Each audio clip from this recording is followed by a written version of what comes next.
دوسری بات، اس آیت کو خدا تعالیٰ نے ایک اور مضمون داخل کرنے کے بعد ہمیں مزید سمجھایا ہے، وہ یہ ہے ان الذین آمنوا والذین ہادوا والصابئین والنصارى۔ اب تک یہ وہی ہے جو پہلی آیت چل رہی تھی، یقین وہ لوگ جو ایمان لائے یعنی محمد رسول اللہ صلی اللہ علیہ وسلم کو قبول کیا خدا تعالیٰ کے علاوہ، خدا تعالیٰ کے بعد، والنصارى اور نصارہ، والمجوسہ اور مجوسی۔ یہاں صابئین نہیں ہے، مجوسہ ہے، اور مجوسہ میں ستارہ پرست بھی داخل ہو جاتے ہیں۔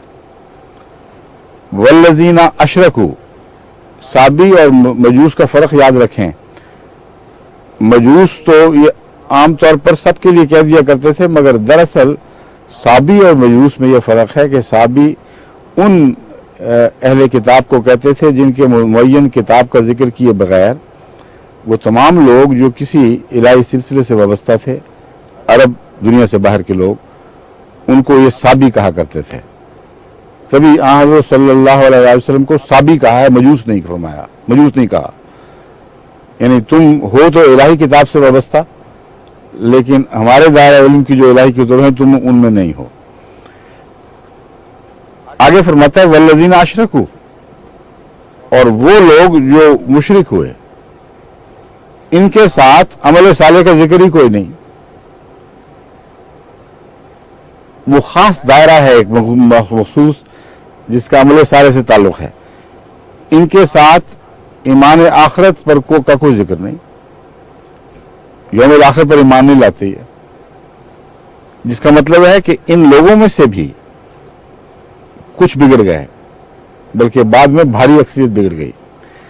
نصارہ میں سے جو بگڑے وہ کرسچن کہلاتے ہیں اب اصطلاح میں، اسی لیے میں نے کہا تھا نصارہ کی لوز اصطلاح میں وہ بھی شاید داخل ہوں، لیکن اول اصطلاح میں داخل نہیں تھے۔ مگر قرآن کریم کی اس آیت کا سیاق و سباق بتا رہا ہے کہ یہاں نصارہ کا لفظ عمومی بڑے دائرے میں استعمال ہو رہا ہے۔ بس ایمان لانے والے ان الذین آمنوا والذین ہادوا والصابئین والنصارى۔ دوسرے ایک اور بات بھی میں کہہ سکتا ہوں کہ نصارہ میں یہاں بھی ہو سکتا ہے وہی مراد ہوں، کیونکہ ان سب کے متعلق جو فتویٰ ہے اس میں ہر امکان کو پیش نظر رکھا گیا ہے۔ بس دوبارہ وضاحت کر دیتا ہوں، وہ لوگ جو رسول اللہ صلی اللہ علیہ وسلم پر ایمان لائے، اگر وہ ایمان پر ثابت قدم ہیں، یہ اس کے اندر شرط ہے، تو پھر تو ان کے ساتھ کچھ اور سلوک ہوگا۔ اگر ایمان لانے کے باوجود ٹھوکر کھا جاتے ہیں، جس طرح پہلے ٹھوکر کھائے، تو ان کے ساتھ کچھ اور سلوک ہوگا۔ وہ جنہوں نے موسیٰ کو قبول کیا اور ہدایت پائی، اگر وہ بعد میں بگڑ گئے تو ان سے کچھ اور سلوک ہوگا۔ اسی طرح صابئین ہیں اور مجوس ہیں، والذین اشرکوا، اور وہ لوگ بھی جنہوں نے شرک کیا، ان کے ساتھ اگر یہ بات داخل نہ ہو کہ ایمان صالحہ بھی کیا ہے انہوں نے، یہ بات داخل نہ ہو کہ یوم آخرت پر ایمان لاتے ہیں، تو کیا ہوگا؟ ان اللہ یفصل بینہم یوم القیامہ، اللہ قیامت کے دن ان کے درمیان فیصلہ فرمائے گا۔ ان اللہ علی کل شیء شہید، اللہ ہر چیز پر گواہ ہے، تمہیں فکر کی کوئی ضرورت نہیں۔ جو محمد رسول اللہ کے سچے مومن ہیں میں ان کو پہچانتا ہوں، یہ اللہ تعالیٰ اعلان فرما رہا ہے۔ جو ان لوگوں میں سے ہیں جو ہادو ہوئے، نصیحت ہدایت پائی موسیٰ کے ہاتھ پر، میں ان کو جانتا ہوں۔ صابئین کے حال سے بھی واقف ہوں، نصارہ کے ہر قسم کے حال سے واقف ہوں، مجوس کے حال سے واقف ہوں۔ تو تمہیں کیا ضرورت ہے اس دنیا میں یہ جھگڑے شروع کرنے کی کہ تم ضرور جہنمی ہو؟ ان اللہ یفصل بینہم یوم القیامہ، اللہ نے قیامت کے دن یہ فیصلہ کرنا ہی کرنا ہے، خوب بات کھل جائے گی۔ ان کو کوئی خوشخبری نہیں دی گئی اس آیت میں، کیونکہ فیصلہ قیامت پر اٹھا رکھا گیا۔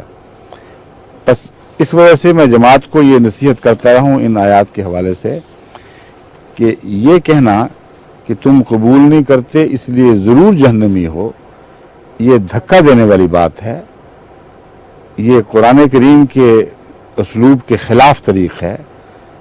قرآن کریم نیکی بدی کا فیصلہ اللہ پر چھوڑتا ہے، یہ کہنے کا تمہیں حق ہے، قرآن اس کی اجازت دیتا ہے کہ اگر تم محمد رسول اللہ کو قبول نہیں کرو گے تو ہمارے نزدیک تم دائرہ نجات سے باہر ہو، تمہاری کوئی ضمانت نہیں ہے۔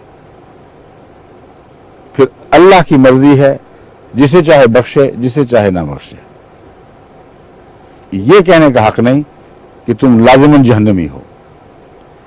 اگر کہنا ہی ہے جہنمی تو یہ کہہ سکتے ہو کہ تم میں سے جو شخص بھی محمد رسول اللہ اور اسلام کا انکار کرتا ہے اور جاننے کے بعد انکار کرتا ہے یا تحقیق ضروری نہیں سمجھتا، کمزوری دکھاتا اور غفلت سے کام لیتا ہے، ایسے شخص کے متعلق ہمارا اندازہ یہی ہے کہ وہ جہنمی ہوں گے، کیونکہ وہ نجات یافتہ لوگوں میں شامل نہیں۔ لیکن پھر بھی جہنمی کا لفظ استعمال کرنا بڑا خطرناک لفظ ہے۔ اللہ تعالیٰ فرماتا ہے میں مالک ہوں، میں جس کے چاہوں گا گناہ بخش دوں گا سوائے مشرکوں کے۔ بس یہ وہ سارے امور ہیں جن کے پیش نظر میں نے ان آیات کا ایک محتاط ترجمہ کیا۔ مگر ایک سوال اور اٹھایا گیا کہ حضرت مسیح موعود علیہ السلام نے فرمایا ہے کہ تمام دنیا پر رسول اللہ صلی اللہ علیہ وسلم کی حجت تمام ہو چکی ہے۔ یہ ویسا ہی فقرہ ہے حضرت مسیح موعود علیہ السلام کا جیسے عربوں کو مخاطب کرتے ہوئے آپ نے فرمایا کہ اس ملک میں جتنے شرفاء تھے اور نیک تینت لوگ تھے وہ مجھ پر ایمان لے آئے ہیں، اور جو عام بیکار ناکارہ لوگ تھے وہ باقی رہ گئے ہیں۔ اس کے بعد کتنے ایمان لائے ہیں پھر؟ اگر ان فکروں کو لفظاً ہر شخص کے اوپر اطلاق پاتا ہوا سمجھیں تو پھر وہ سارے کے سارے جہنمی قرار پانے چاہیے، جو بالکل غلط ہے۔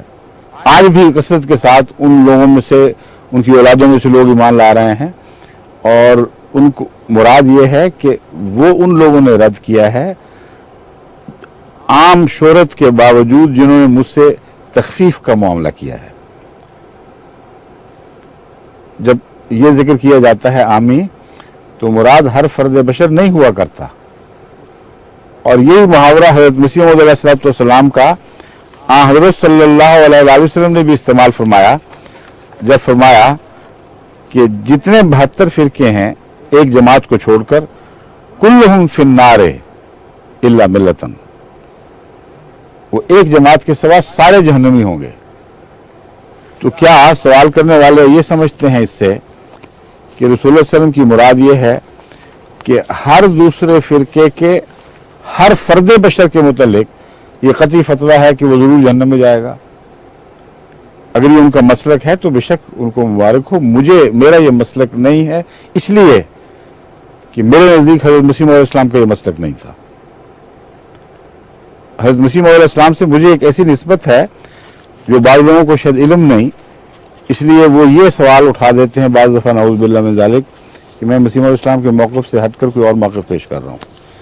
حضرت مسیح موعود علیہ السلام کی روح سے خدا تعالیٰ نے جتنی اشنائی مجھے بخشی ہے ایک دعا کے نتیجے میں، اس کا بعض لوگوں کو تصور بھی نہیں ہے۔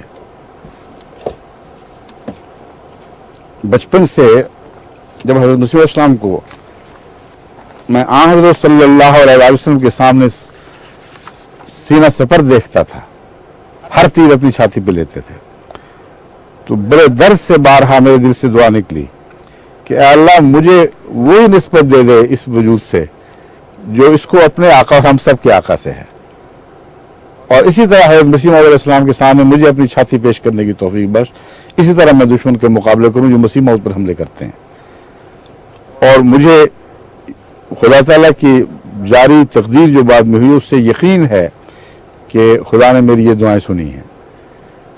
اس لیے حضرت مسیح موعود علیہ السلام کے مقابلے پر رکھنے کا تصور بھی کوئی نہ کرے، اگر کرے گا تو اس پر وہی بات صادق آئے گی وہ جو تفرقہ والا ہے۔